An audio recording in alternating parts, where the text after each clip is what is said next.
Hello Reddit, and welcome to my Minecraft world. Today I'd like to show you something I've been working on for the past few months, and that is my Minecart Rapid Transit System. So without further delay, let's get started. The structure you see in front of me is Nanthaven Station. This is the westernmost terminus of the transit line, and today we're going to take an eastbound train down the rest of the line until we reach the other end at Cactusville Station. There are 10 stations on the line in total, so if you want to figure out where we are during the course of this video, I suggest you take a look at the maps I've linked to in the Reddit post. So let's go inside. Push this button here, go up these stairs to the platform level. Eastbound for Cactusville, that's where we want to go, so we just walk through this turnstile here. Alright, so the first thing we need to do is request a cart that we can ride in. If you look to our right here, down there through that window is the Minecart Pez dispenser slash hopper slash magazine. Basically the Minecart storage. To request a cart, we need to stand on this pressure plate here. And there it comes. Also, this redstone torch will light up, indicating that the cart is ready for departure. So let's walk over here down the platform. There's our cart ready to go, and all we need to do now is board it. And now we're on our way. So the next station is Inferno Hill. Now to arrive at this station, we need to press a button on the left or right hand side as we pass by it, and this will engage a switch that will lead us into the arrival zone of the station. So here we go. Oop. And we've arrived. So I'll get out of the cart here, and the booster carts will take the cart away automatically and bring it to the hopper there, as you saw there. So Inferno Hill Station looks just pretty much exactly the same as Nanthaven Station. That's because what I did was I created an MC edit schematic in the beginning of the station, and then just copied the station template across multiple locations in my world. This helps with the consistency and saves time a lot, because it would just take too much time and be too tedious to handcraft each of these stations. So yeah, let's keep on going. Let's suppose that the hopper is empty and we want to reload it. I have a cart in my hand here, so to do this we have to go over here to this manual cart launch and hopper reload. All it really is direct feed into the rest of the system here. So to reload the hopper, we just put the cart here and push it. Now, oops, I forgot to show you that. There we go. Do one more here, and there we go. All right. And if we want this, that's the hopper reload part. The manual cart launch part is if you have a cart in hand and you want to ride in it as well. So you put the cart here, and well, what I'm going to do is push the cart and board it at the same time in one fell swoop. So here we go. And that's that. Also, if you're wondering why Inferno Hill Station is named that way, there's your answer. That hill is clearly on fire. So we're on our way to Bleakwood Station. I'm not going to stop there since it's not too interesting. I also mentioned that you probably noticed the signs on the next station signs on the way along our route. It's pretty hard to read them, even at this ludicrous speed. Though my computer is kind of lagging.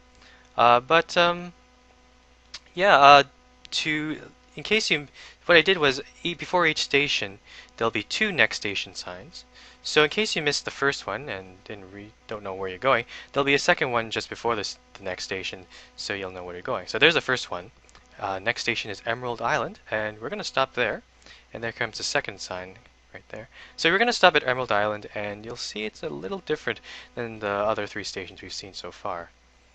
I apologize for the lag. My computer is really struggling to render this. Alright, gotta get ready to push the button. There we go. And, oh, okay, we've arrived. Alright, so get out of the cart there. Automatically take it up. Or maybe not. Oh, it's gonna try again. There we go. Alright, so you'll notice we've arrived on the left-hand side this time. This is because Emerald Island Station is a center platform station. The other stations you've seen so far are side platform stations. So the advantage of a center platform station is that it's very easy to get onto the other side and board trains going in the opposite direction. So you see here, same sort of thing, but this time these are trains for westbound for Nighthaven. So yeah, in the side platform station, what you have to do is go downstairs, go through a concourse, which I haven't shown you yet, and then go back upstairs to the platform on the other side. So yeah, what I did was I made two different schematics, one for side and one for center platforms, because wherever you put your station, you're going to need different kinds of types. So for the side platform, for stations like Nighthaven or Inferno Hill, I use a side platform because there's lots of space around there, and I can build like large entrances on the side of the stations. But for a place like Emerald Island, as you can see here, there's not much space to go around, so a center platform with a center entrance, like as you can see here, is probably preferable. So yeah, let's go back upstairs and continue our journey.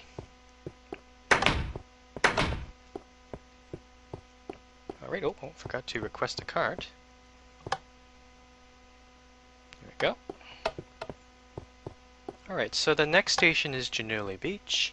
I'm going to stop there because I want to take some time to explain some bugs and caveats I've discovered while designing this system of mine. So, it's a nice day today here.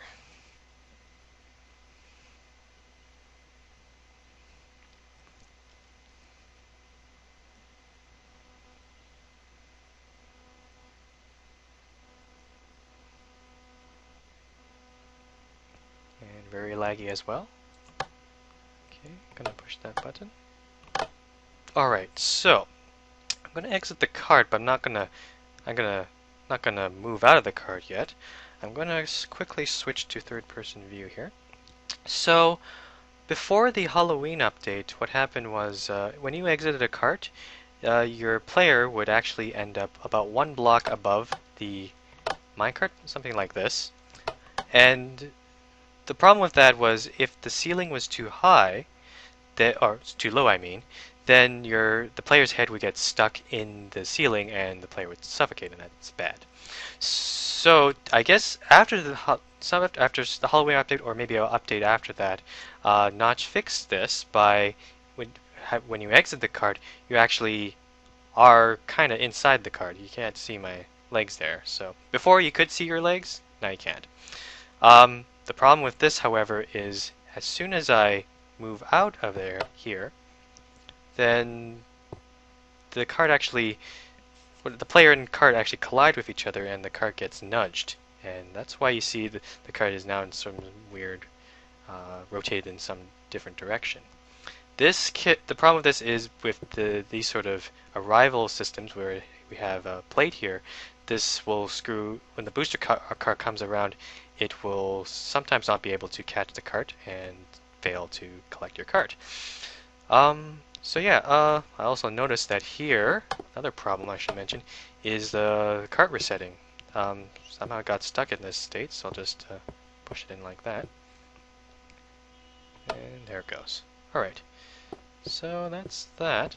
Also I'll mention another thing.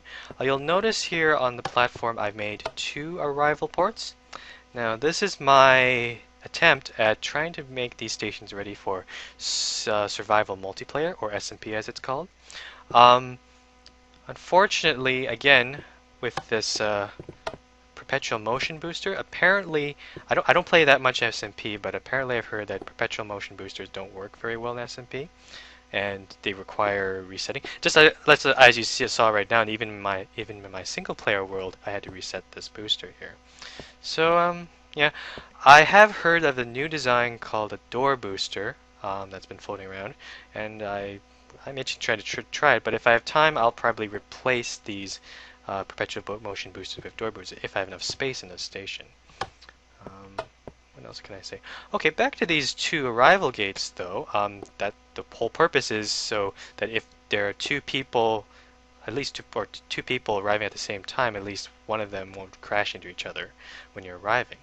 But what about what happens if, suppose that both of these arrival ports are full and there's a third card coming in? So what the station is designed to do is actually deny access completely from from the arrival zone of any third cart. So I'm going to demonstrate this by simulating. Oh, that's not good. Simulating that these ports are actually have carts in them by putting these objects here. So now, if let's say I'm a third cart coming along, and I hit this button, you'll notice that the indicator light and the switch do not engage at all, which is good because then the cart won't crash into one of the carts in the rival ports. And it's also good because, yeah, the third cart will not be able to get in, but there's a second chance. At the end of the station, there's a turnaround switch that they can push. So if they can't get in, they can hit the switch, turn around, and try to arrive on the other side. So, yeah. Alright, so I'm going to collect these things there. Oh, reset this one as well. Alright, and one last thing I'll mention. This regards to the request cart mechanism. So basically, you can't spam the request cart mechanism. Where's my cart? Oh, there it is. So yeah, if I try it, so I just requested the cart, and if I try to do this, it's not going to request another one. The system is reset by this stone pressure plate you see down there. So as soon as I board this cart, so once I board this cart, someone else can then request another cart if they choose to do so. All right, and I was gonna probably I was thinking about putting more explanation about the minecart circuitry and all that sort of jazz, but I'd like to try to keep this video concise, so let's just keep on going here.